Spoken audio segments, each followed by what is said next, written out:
ang dahilan kung bakit di ko na makuha, di ko na magawa pa na tumawa. Masakit ang karaan, ayoko maalala, ayoko na bumalik pa sa kabanata. Dahil puso mo iba na ang digta, nagkamali pala kung mahalin ka. Sana pinigilan kong ibigin ka, leche na pag-ibig ka. Dahan-dahan mong pinagpupunit, yung mga sakit masakit talagang iniwan mo punit-punit. Kapakalupit, kapakapait ng tadhana, pinaguhit, pinaukit, ginawa mo na malabo yung malino. Di makahinga, hirap na makahabol, pumalita kasulasok, mga dagok umabatok sa isipan at sa puso mo. Di ko na din makayanin pero pinilit pa rin bumangon.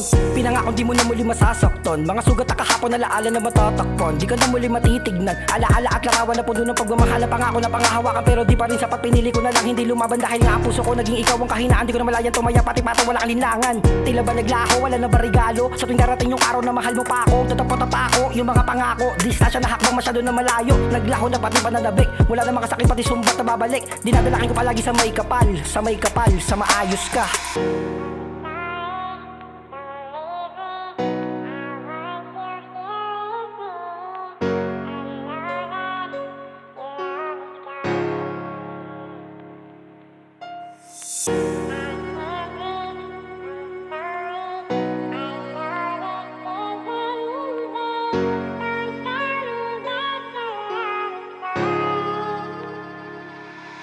Kung babalikan ng mga alaala, nagsimula tayong maayos lahat. Kayang punan ng mga pagkukulang at lahat ng bagay nagiging sapat. Kahit mabigat ay gumagaan, basta tayong dalawa magkasama. Sa hirap at sa ginhawa, ngayon paano na tayo kung lahat wala na? Binabagabag pa din ang ating alaala tuwing gusto kong magpahinga. Kada pikit sumisilip sa isip, pinipilit kung kalimutan ka na. Kaso mahirap lang din talaga, di ako sanay, ako lang mag-isa. Nakakulong pa din sa sinumpaang pangako na tayo pa ring dalawa. Sige, balikan mo lahat ng bawat detalye, tignan kung saan ako nagkulang. Baka makita mo ang iyong sarili kung paano mo to tinanaw na laro lang. Habang ako ay pinili kayang ialis yan sa kayo mo nakatayuan. At kung maaayos pa tayo, tingin ko wala na tong magandang patutunguhan. Ang pagtalikod mo ay tinanaw ko na aral na magpapatibay pa sa akin. Nagpaalala na wag maalala, kalimutan na ang alaala natin. Maaalala kita bilang tanga at sumira ng aking damdamin. Lumayo ka na sa akin, puso ko di na tumatanggap ng sinungaling.